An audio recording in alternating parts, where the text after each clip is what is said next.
Psychology କହିଥାଏ କୌଣସି ବିବାହିତା ମହିଳାର ଏହି ତିନୋଟି କମଜୋରି ଜାଣିଥିଲେ ସେହି ମହିଳା ଚୋଡ଼ି ଖୋଲି ଥରେ ନୁହେଁ ବରଂ ହଜାର ଥର ଦେବାକୁ ବାଧ୍ୟ ହେବ।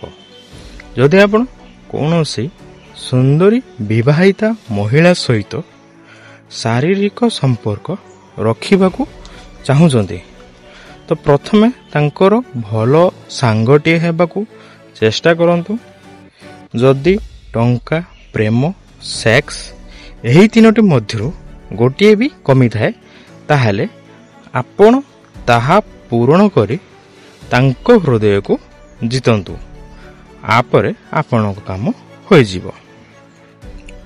ସାଇକୋଲୋଜି କହିଥାଏ ଯେଉଁ ମହିଳାମାନେ ଅଧିକ ହାଇ ଫାଇ ଦେଖେଇ ହୋଇଥାନ୍ତି ବା ଅଧିକ ଛୋଟ କପଡ଼ା ପିନ୍ଧିଥାନ୍ତି ତେବେ ତାଙ୍କ ଭିତରୁ ଅଧିକାଂଶ ମହିଳାମାନେ ଅନେକ ପୁରୁଷମାନଙ୍କ ସହିତ ଶାରୀରିକ ସମ୍ପର୍କ ବନେଇ ସାରିଥାନ୍ତି।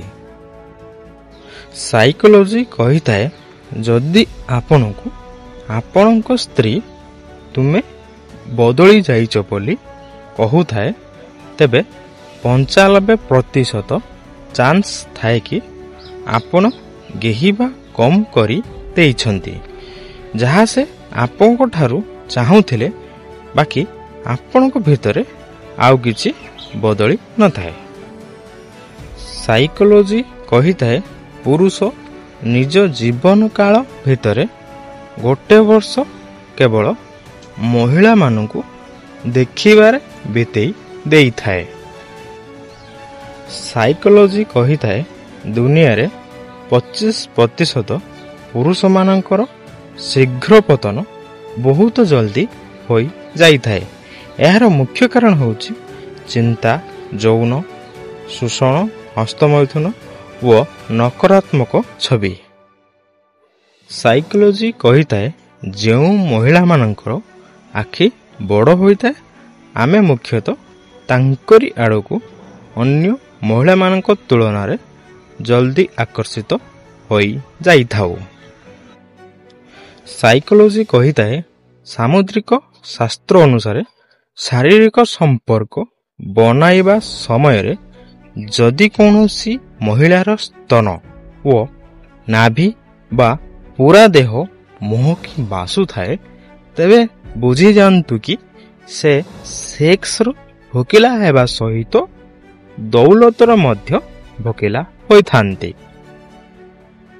ସାଇକୋଲୋଜି କହିଥାଏ ଆପଣ ଯାହାକୁ ଭଲ ପାଉଛନ୍ତି ତାଙ୍କ ସହିତ ଆବଶ୍ୟକତା ଠାରୁ ଅଧିକ ସମୟ ବିତାଇବା ଉଚିତ ନୁହେଁ। ତାଙ୍କୁ ଲିମିଟରେ ରହି ଟାଇମ୍ ଦେବା ଉଚିତ। କାରଣ ଆମ ଦୁନିଆରେ ଏକ ସ୍ୱଭାବ ଅଛି ଯଦି କୌଣସି ଜିନିଷ ଆମ ପାଇଁ ସବୁ ସମୟରେ ଉପଲବ୍ଧ ଥାଏ ତେବେ ସେହି ଜିନିଷ ଉପରୁ ଆମ ମନ ଉଠି ଯାଇଥାଏ। ଏହି କାରଣ ପାଇଁ ଆଜିକାଲି ଲୋକମାନଙ୍କର ସମ୍ପର୍କ ଭାଙ୍ଗି ଯାଉଛି। ସାଇକୋଲୋଜି କହିଥାଏ ଯେଉଁ ଲୋକମାନେ ଅନ୍ୟମାନଙ୍କୁ ସାହାଯ୍ୟ କରିବା ପାଇଁ ପସନ୍ଦ କରିଥାନ୍ତି ସେମାନେ କମ୍ ମାନସିକ ଚିନ୍ତା ଅନୁଭବ କରିଥାନ୍ତି ଓ ତାଙ୍କର ବୟସ ଲମ୍ବା ହୋଇଥାଏ। ସାଇକୋଲୋଜି କହିଥାଏ ଯଦି ସ୍ୱପ୍ନରେ ଆପଣ ନିଜ ସ୍ତ୍ରୀକୁ ଛାତିରେ କୋଳେଇ ଚାପିବାର ସ୍ୱପ୍ନ ଦେଖୁଥାନ୍ତି ତେବେ ଏହି ସ୍ୱପ୍ନ ଆପଣଙ୍କ ପାଇଁ ବହୁତ ଭଲ ସଂକେତ ବୋଲି ମାନା ଯାଇଥାଏ।